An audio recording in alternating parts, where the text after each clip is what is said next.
Bandeko balandi yokani télévision, mbote na bino, bisikani sur mesani kolanda biso. Merci énorme pour votre fidélité sur cette chaîne. Naye lisusu lelo na kobeta la bino lisolo moko. Boyebi déjà par rapport à bozo mona na ezo circuler awa. Bozo ba photo yo bozo mona déjà bozo yeba déjà bozo comprendre déjà qu'il s'agit de Zawadi. Depuis hier soir, Zawadi a bombardé internet, a bombardé les biso compte naye. En nous donnant un message en même temps, malgré nous sommes koleka, makamune sommes koleka, na boyebi bien que libala Zawadi ekufaki complètement. Yena mobali na simbaki lisusu te, finalement ayaki kosala ba émission ya ndenge na ndenge par rapport à nyonso eloba ma nyonso esalamaki. Kasi ndeko na biso Zawadi ayebi ko sili koyeba kozwa elonga. Elonga epesameli ye na naissance nini aseki ba oyo nyonso ba dérangeaki to basekaki mariage na ye natangela bino nano nini ya lobi bon tosala mwa commentaire. Famille et amis, Dieu a restauré et renouvelé notre mariage. Je suis de retour avec l'homme de Dieu, mon mari Pascal. Je guérirai leur égarement et je les ekimi nzambe na bomo boyoki ndenga lobi azongeli mobali na ye Pascal. Donc Zawadi depuis hier bolingo na ye na mobali na ye papa ya bana na ye wabala ye l'homme légitime avec sa femme légitime bazongani ye mobali alimbisi alopesi verset biblique le but que je guérirai leur nini kobunga na bango leur égarement et tout ça là. Donc yango je guérirai leur égarement et je les aimerai librement car ma colère assez détourné d'eux. Donc voilà, Osée 14:4. Hein, bon comprendre qu'il y a pas en même temps photos au défilé qui maisongi dans mon azur moi je guérirai leur égarement et je les aimerai librement car ma colère s'est détournée de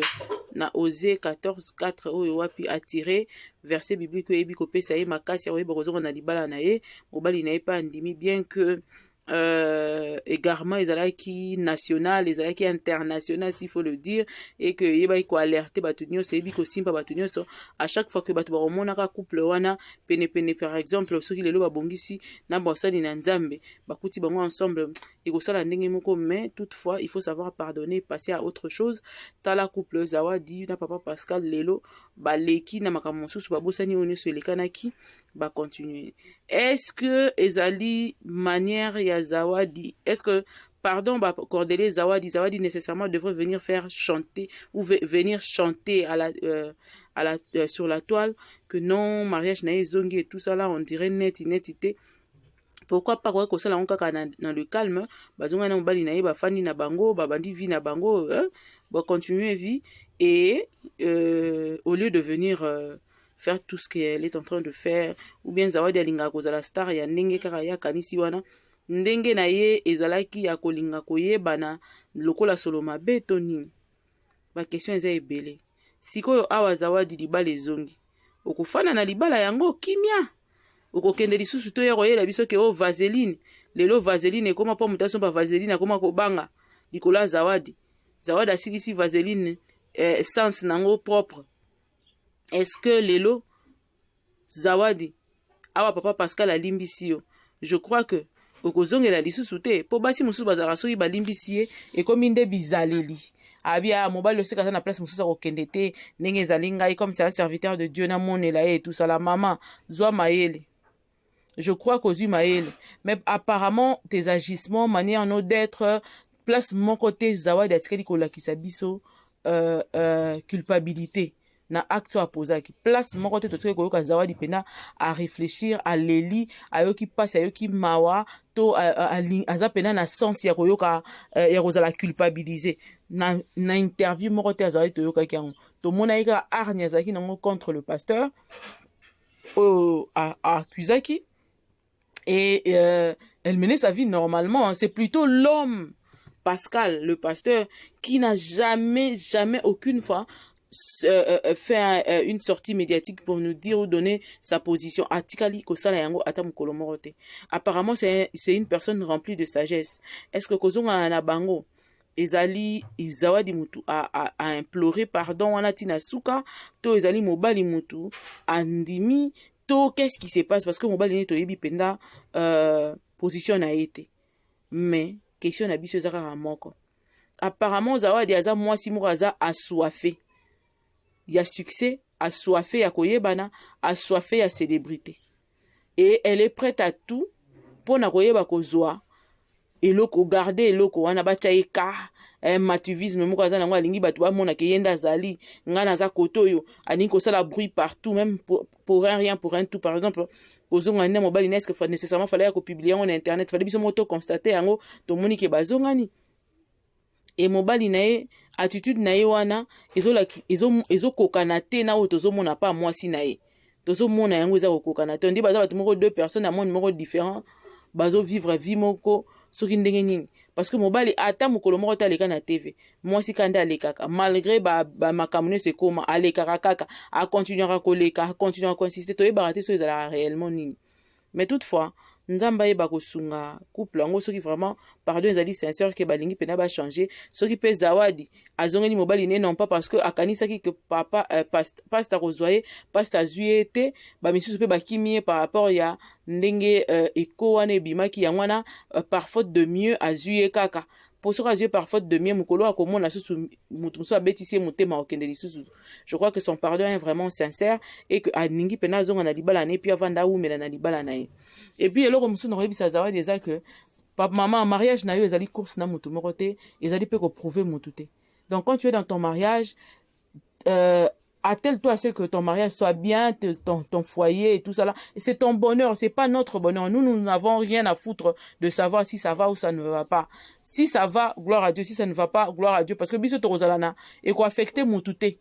Na batunyo so balandaka sur internet. Peut-être que les gens qui sont vraiment proches à toi, peut-être, et quoi affecter bango d'une manière ou d'une autre, tes parents, tes amis, tes connaissances, oui. Mais bon, le reste du monde est égal aux zones mais la bango yanki.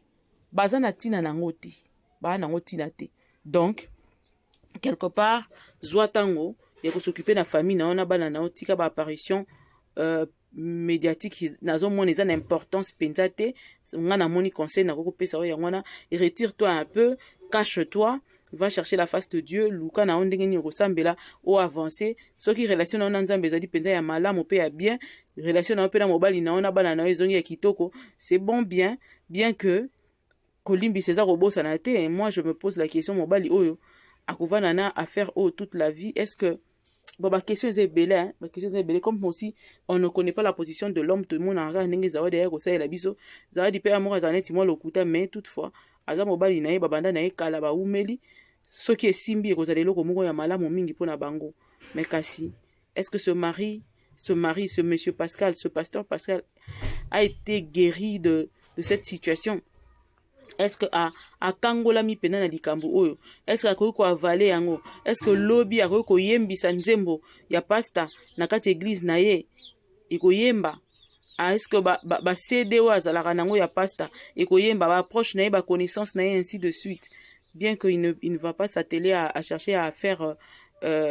plaisir à tout ce genre, mais bon, nzamba yeba ko guérir parce que nzambe nde wapesaka kimia solo ezali ye wana nkolo. Mais en même temps je pense que na kati ya couple oyo baza peut-être na besoin ya encadrement ya solo, surtout ko encadrer ba saut d'humeur ya mwasi po yango mutende ko makambo ebele. L'homme a voulu faire la volonté de la femme. Mobali oyo alingaki asala posa ya mwasi ezalaki akoma star ayemba banzembo nzambe abimisa yango akende mokili mobimba parce que il est assoiffé de la visibilité. Soko tali ozomona azo regretter penza soko tali zawadi, il y a pas de différence na ba influenceur mususu ozomona pena zo ma vie na ye ki ma pasteur te mais zo ma vie na ye ya ki influenceuse ya ba azo landa ba influenceuse mususu nte baleka na ba TV presque pareil na ye. Et comment ndenge lelo bazongani, est-ce que akoka ko gérer siko couple na ye akoka ko vanda kimia atika courso azali ko sala ya ko inga ko yebana à tout prix ola ye kolana no koyemba po banzembo pa bimisa etalama nde pona affaire oyo ebimaka etalama te pona ayemba kitoko non wana pe fo yeba yango zawadi eza ba vérité tozoyebisa yo pona oyeba ko sauver mariage na yo yebaka que quelque nombre de vues au sala wana ezala te parce que oyembaka kitoko otusha mitema ya bato na banzembo bimisa eza nde bato bamama ya kotala finalement nzembo yango wana ayemba wana eza o wapi eza nini nda yemba o bango basalisa featuring yango sesa pasta na biso featuring yango nde loko bato baya kotala bayaka nde mpo baya kocritiquer puis soki otali bacommentaire tu vas voir que par rapport aux commentaires bacommentaire négatif eza plus que bacommentaire positif donc yango wana zwa sikoyo mayele simba libala na yo simba bana na yo simba libota na yo avancer tika makambo nyonso oyo ezalaki ya liboso epuis tika mpe pasta na biso oyo betela lisolo tika ye Tyson tika ye mpe kimia makambo susu te kendenge de ozongi na libala na olobaki babomeli nga libala otiaki makelela babomeli nga libala etusala oui tomonaki biso nyonso tozalaki d'accord te mais sikoyo lelo libala na yo ezongi occupe-toi de ton libala tika makambo tovanda muke muke tomona susu Dieu va te punir te eza su te je crois pe que ozwi ntango ya kose pardonner mpo boza bana nzambe ntango ya bolimbisi esalemi epuis boavancer na makambo mosusu je l'espère bien po toboyi toya kofanda boye ada ozongi na libala na yo toyoka soki osalisa baapparition moko boye ya kitoko te o ndambo etikalaki na lobaki te yango oyo loba nyonso silisa nyonso toza lisusu na posa komona susu na ranger oyo te yayo beta biso masolo parti tant tosisaki vaseline toza te. Occupe-toi maintenant de ton mariage fanda wana baparents ya zawadi bozwa ntango ya koteya mwana na bino avanda kimia na libala na ye atika bilukaluka kivedetaria soki ozoluka ngo na makasi ebomaka yango nesilisi déjà réputation na ye toyebi te soki oya omemele sous problème nini alors atika atala libala na ye c'est ce qui est de mieux à faire et puis baprédateur baza libanda makasi lelo yo tokomi koyoka somo na pasi komona makambo ekomi koya koleka na kati na milieu ya église corps du Christ ya bana nzambe tomi tout na question soki eza réellement nini ce qui se passe avec le pasteur lokola sango ya touti komona tantôt pasteur moko azobima na mwana mwasi aza na zemi na ndako ya mobali na ye bazosala na ba prière ya ba bougie rouge soki makila soki eloko nini nzambe na ngai salaka kozonga po mokili yango tozo comprendre te Congolais abusaka kaka so bapesi basali eloko na mokili soki ekomi na Congo ebebi soki basali TikTok ekomi na Congo ebebi ki pasteur ekomi na Congo bakomisi yango lokola lipa na kwanga donc code du pastoral eza susu te eloko eza te tout le monde veut devenir pasteur nzamba lobelaki ye ndenge nini toyebi te mpona nini yango totala bino ka lokwa ndako ezika me nzamba yeba kosunga po alobi botika bango bakola elongo me na suka tokoyeba koséparer bleu na livre tokoyeba yango tokoyeba nani ezali wapi ya solo na ya lokuta bazokola elongo me na suka ntango bakokata bakoyeba kokabola oyo bakotumba na moto na bayeba kokende na esika oyo nzambe aza na posa ya kosalela yango mais en attendant mpona babino boye sika bobosana te kosabone na chaîne oyo tozali na posa na bino partager aimer commenter po toza na posa na bino manière de bino kosoutenir biso ekozala bongo alors nzamba mona papambola bino nde tokutani bongo mikolo mikoya kaka na chaîne oyo me na baémission mosusu ya sika nalingi bino mingi nzamba pambola mabota na biso.